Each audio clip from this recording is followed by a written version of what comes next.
Hey everyone, it's John with KGTropicals and KGTropicals.com. We have made it to episode 8 in our video series about breeding African cichlids. And if you want my opinion, this is the most important one. Because this episode is all about getting rid of the fish.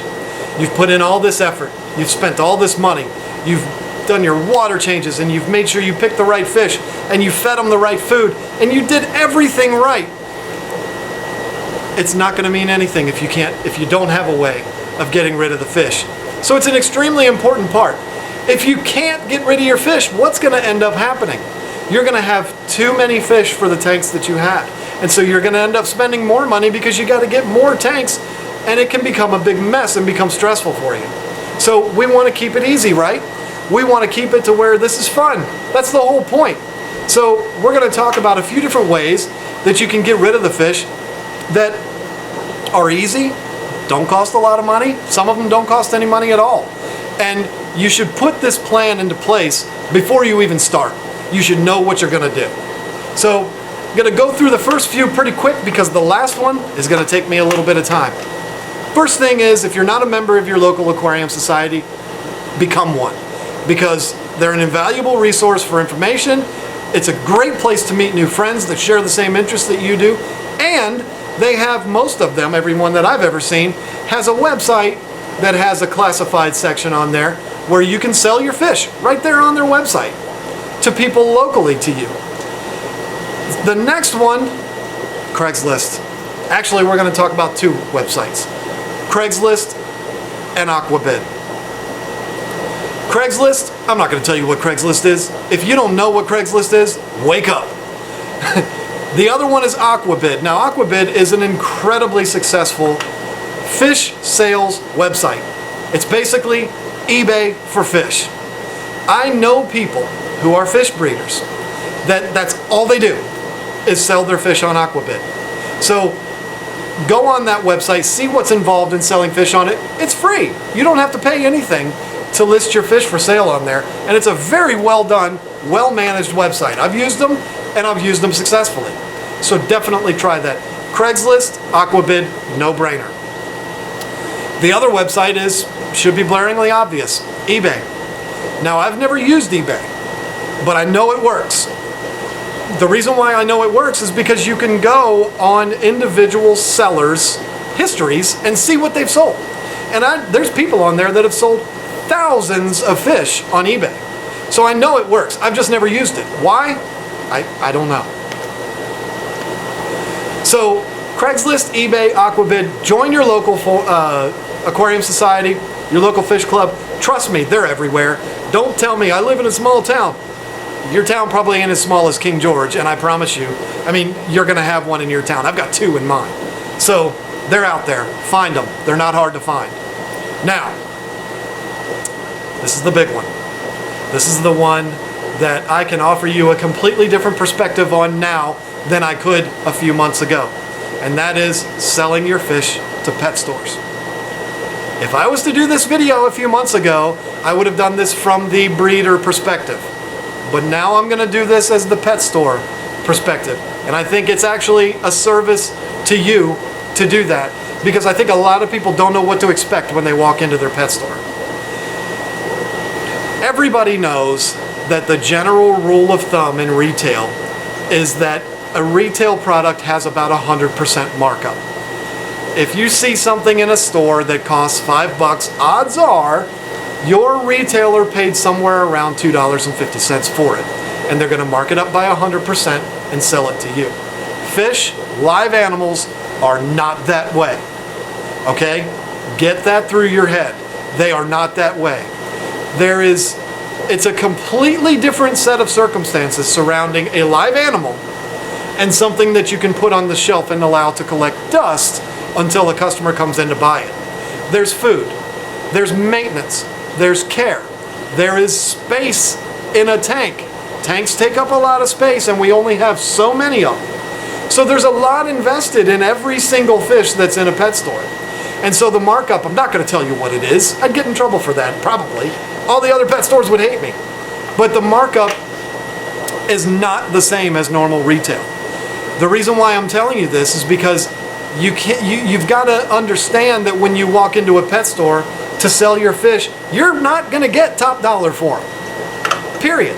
I don't care if you've known the owner to the pet store or the owner of the pet store for 20 years. You're not going to get top dollar for them. Your pet store, unless they're very charitable and doing you some type of favor, is not going to pay you more than what they could pay at their supplier.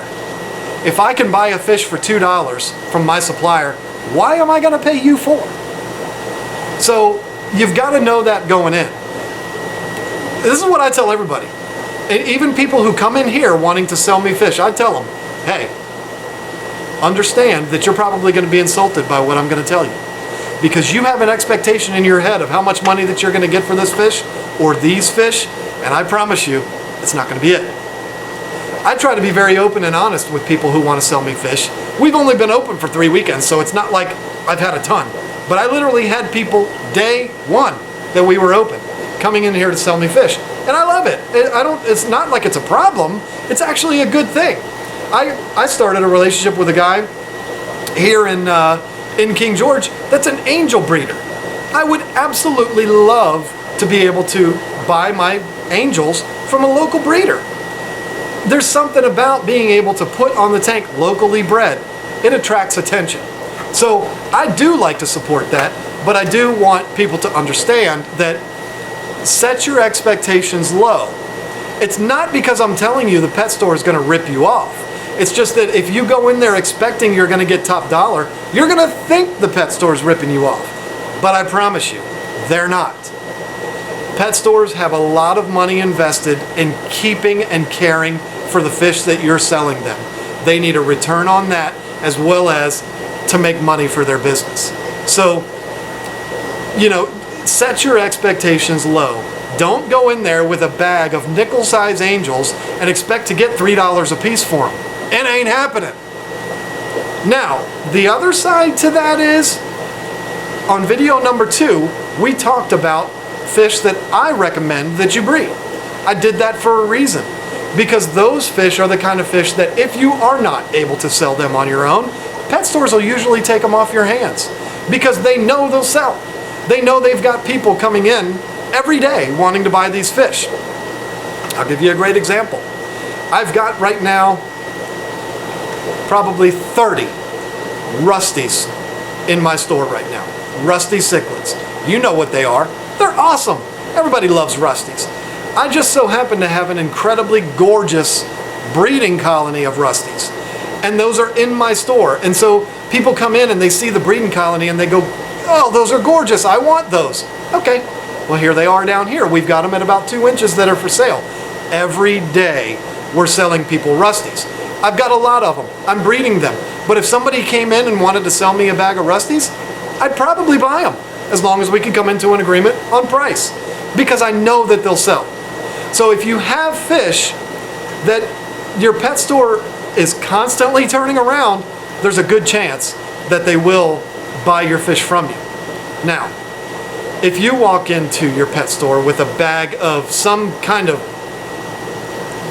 deep water Tanganyikan fish that nobody's ever heard of, it might be the coolest fish in the world to you.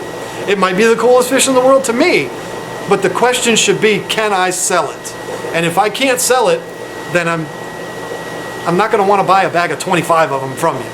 So go into your pet store if you're going to sell. Go into your pet store understanding that you're not going to get what you could get if you were to sell them off of Craigslist. Okay? So now you know. And I feel like it's important to talk about that. I think the best piece of advice that I would ever give anybody when it comes to selling fish to a pet store, don't walk into the pet store with a bag of fish. No. Go into the pet store, introduce yourself to the owner or the manager, and tell them what you're doing. Get to know them, explain to them what you're doing and what you've done and how you're caring for the fish and all of that, and talk about dollars and cents. Don't go in there with a bag of fish. If you go in there with a bag of fish, the pet store owner knows the last thing you want to do is take those fish back out of the store. and they might take advantage of that. You see what I'm saying? So maybe try to get an agreement with your pet store before you even bring them any fish. That could help. That's what the guy did with me. So, you know, I hope this helps. Selling fish is not that difficult. Trust me, putting a sign on your mailbox isn't going to do it. You got to put some effort into it. It is a challenge, and believe me when I tell you this, okay, because it is fact. I live it and breathe it. Selling the fish is more difficult than breeding them. Is it hard, labor-intensive work selling fish? No, but there's a lot of effort involved, a lot of hours involved. So know that going in. This is why having a plan up front is the most important part of this process. So I hope I didn't scare you. Selling fish is fun. It's not hard to do. It's challenging, and you got to put your work in. You can't be lazy and expect people to just come to you to buy your fish. But with these ideas in mind, with things like your local aquarium club, with things like Aquabid, eBay, Craigslist, with going into your pet stores, now with the understanding that you have about how to sell fish to pet stores, it shouldn't be a problem for you. I've told you how to do it. Now give it a try. Hey, if there's anybody that has one of these foolproof ways of getting rid of fish and I haven't mentioned it, put it down below. Put it in the comments section. I'm not telling you that I've told you every possible way there's ever been to selling fish. I'm just giving you the most critical ones, the most common ones, and the ones that are the easiest to do and to follow. So good luck selling your fish, and trust me, it's worth it in the end, and you'll have a lot of fun with this. This process should be fun from day one. That's what I've tried to preach to you this whole time in every single one of these videos, is to have fun with this. Whether you're doing it as a business or whether you're doing it as a hobby, hobby should be fun or it wouldn't be a hobby. So enjoy it.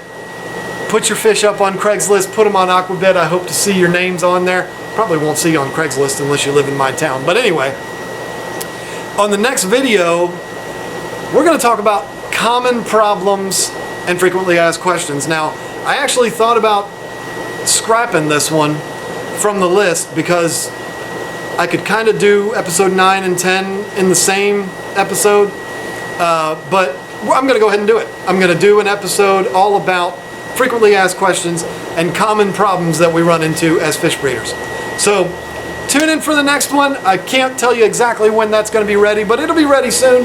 And I hope you enjoyed this video. I hope that the information that I've given you so far is helping you to understand breeding these fish and how much fun it can be.